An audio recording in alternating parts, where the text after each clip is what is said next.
Hello.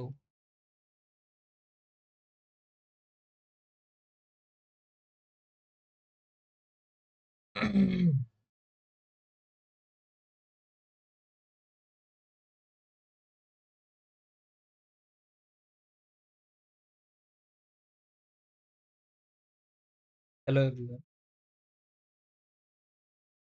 Welcome. आज हम आप टॉपिक कर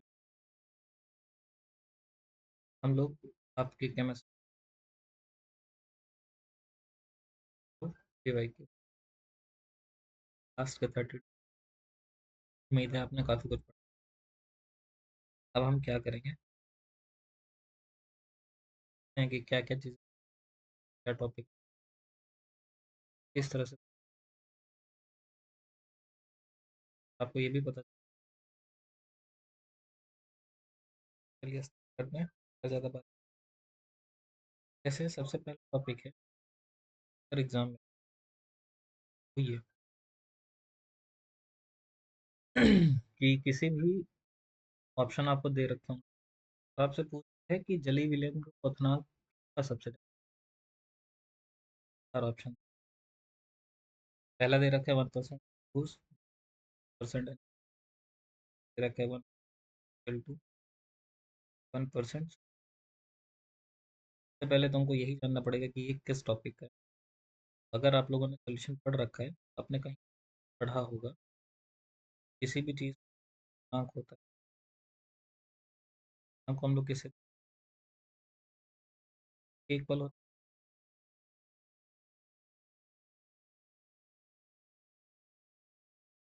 है। यहाँ पे बॉइलिंग पॉइंट दे रखे हैं, हम लोग ये भी हम लोग बोलते हैं मोलर क्वथनांक उन्नयन स्थिरांक। अब यहाँ पर फ्रीजिंग पॉइंट अगर यही दे रखा होता तो हम लोग यूज़ करते T F is I into M. I के बारे में आप लोगों ने क्या पढ़ रखा है? आई के बारे में जानते हैं नहीं जानते हैं? आई जो था वो क्या है? आई को हम लोग बोलते हैं अमाउंट ऑफ फैक्टर, लिखते हैं।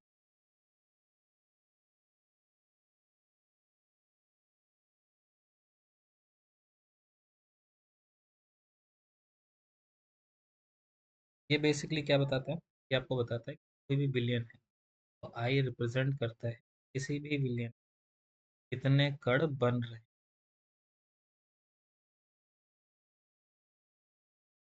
तो आप लोगों ने पढ़ रखा जाता है आई इज इक्वल आई क्या होता है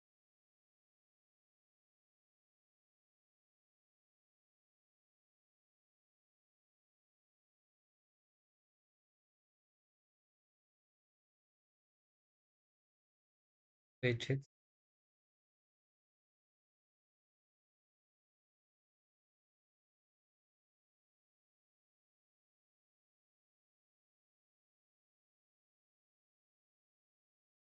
क्यों ज़रूरी होता है? ज़रूरी इसलिए होता है कि आई हमें ये बताता है कि कहीं कहीं पे कुछ पदार्थ या कण होते हैं तो पदार्थ हमारे रहते हैं। तो जब टूटने पर संख्या क्या हो जाएगी? बढ़ जाएगी। और कहीं कहीं पे पदार्थ क्या होते हैं? जुड़ जाते हैं। तो जब जुड़ेंगे तो पर क्या होगा? पदार्थ हमारे जुड़ेंगे। यहाँ पर ये जुड़ने पर आई की वैल्यू घट जाती है। आप लोगों ने पढ़ा हो कि जो कॉलिगेटिव प्रॉपर्टीज होती है यानी जहाँ पर कणों की संख्या के आधार पर क्वथनांक, परासरण, अंक का उन्नयन और अंक का उन्नमन ये सारी संख्या पड़ती करती है। इसका मतलब है कि अगर आई की वैल्यू चेंज होगी तो ये सारी चेंज होना चालू कर देंगी। ठीक है। आई क्या क्या होता है? अब देखो यहाँ पे कुछ चीज़ें और भी जान लो। पहली चीज़, आई एक होता है नॉन इलेक्ट्रॉन।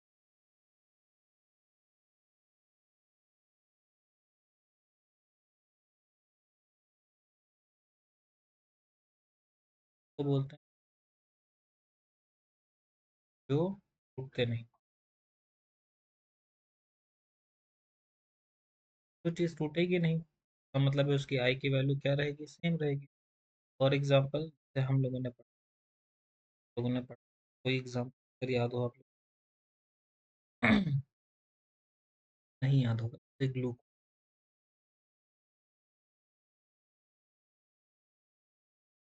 और ऑप्शन में वहाँ पर भी ये टूटेंगे नहीं, वहाँ पे आई की वैल्यू चेंज नहीं। ठीक है। फिर दूसरा, आई जो इलेक्ट्रोलाइट होता है, राइट, वैद्युत क्या होंगे, वैल्यू टूटेंगी, वहाँ पर आई की वैल्यू चेंज होगी। बस ये अपने एन में टूट गया। अब यहाँ पर कितने हैं, एन ए का एक कण, एल का एक कण, कणों की संख्या कितनी हो गई, अपेक्षित कितना है, एसीएल का अपेक्षित कण है कितना, एक, जबकि वास्तविक कितना हो रहा है क्योंकि ये टूट रहा है। यहाँ से हम एक NaCl हो गया, ACl2, ये सब इलेक्ट्रोलाइट देंगे। तीसरा में आते हैं, आई रिप्रेजेंट करता है यहाँ पर विलियन है, कण है, आपस में जुड़ रहे हैं। जहाँ पर वही कण जुड़ेंगे तो जाहिर सी बात है, दो कण अगर जुड़ गए, ये संख्या क्या होगी, करके एक हो जाएगी। यहाँ पर क्या होगी, कण की संख्या हमेशा एक से कम। का एग्जाम्पल,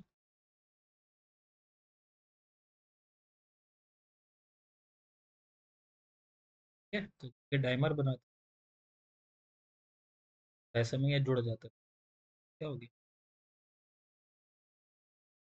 वैसे आई की वैल्यू चेंज होगी, हमारी डिपेंड कर,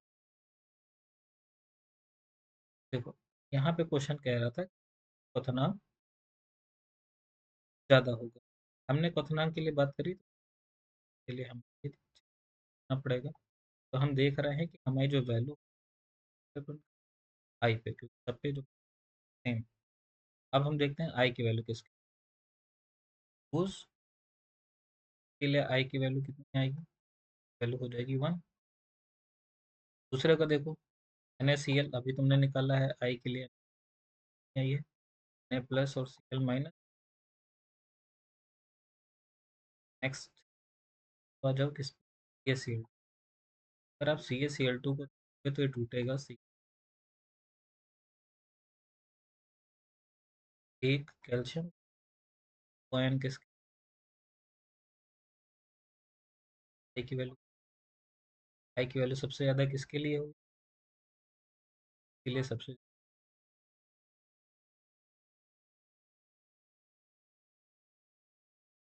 तो आपको समझ में आए होंगे। इस तरह से एक एक टॉपिक उठाए, जितने रिलेटेड चीज़ें तो पूरा कवर भी होगा, और अगले साल के क्वेश्चन और तो आपको उसे करने में। Thank you.